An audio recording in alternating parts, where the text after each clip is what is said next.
All right. Hey, this is Jeremy, and it's today's 5 for 5.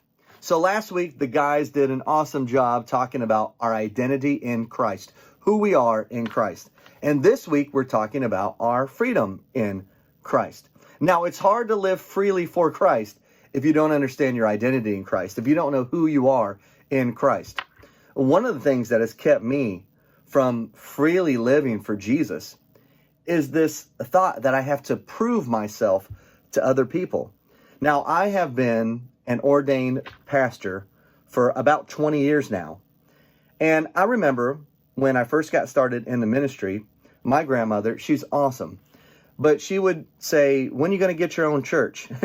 She meant, "When are you going to be a senior pastor?" And for her, I wasn't really a pastor unless I was a senior pastor. And for a while, that bothered me. I thought, well, I don't really believe I'm called or I should be a senior pastor, at least not at this time. And I believe that what I do is definitely work of the ministry. But I felt like, oh, I'm not living up to who I'm supposed to be, or I'm not being who this person thinks I should be.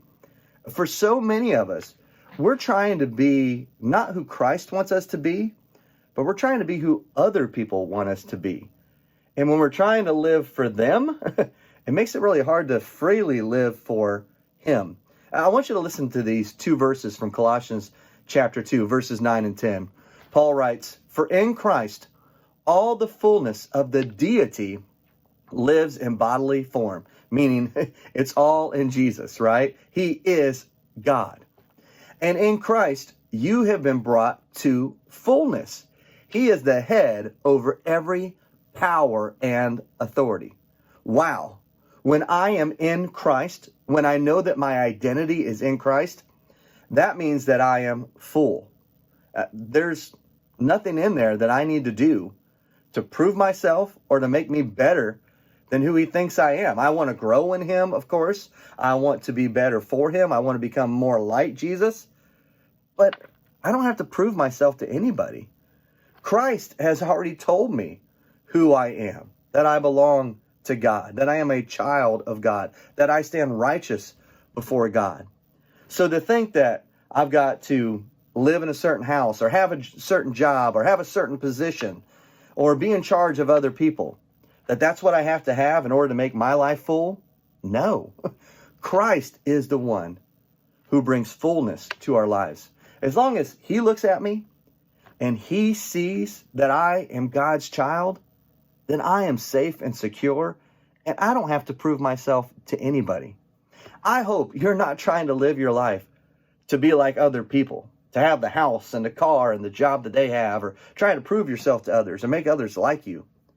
You don't have to do that. You can strive to be like Jesus. And when you mess up, He is there to forgive you and fill in the gaps. And He's there to help you become more and more like Him every day. He's the only one that we have to prove ourselves to. And you know what? He did it all for us. That is awesome. That is freeing when you can finally grasp that. You know, one thing that we're doing this week is we're challenging everybody to write down a hindrance, something that's keeping you from living freely for Christ. Maybe that hindrance is this thought in your mind that you have to be something in life. You have to leave a legacy. You have to have a great position. You have to be successful. If you live for Jesus every day and you're a child of God, you're already successful. So if that's your hindrance, if that's what's keeping you from living for God, trying to be whatever somebody in the world wants you to be or what you think you're supposed to be, let it go. Crumple it up, rip up that hindrance and say, it doesn't matter what I do. It doesn't matter what others think about me. It only matters what He thinks about me and who He says I am. Hey, I hope this has been a great help to you, and I hope you have a great day. See ya.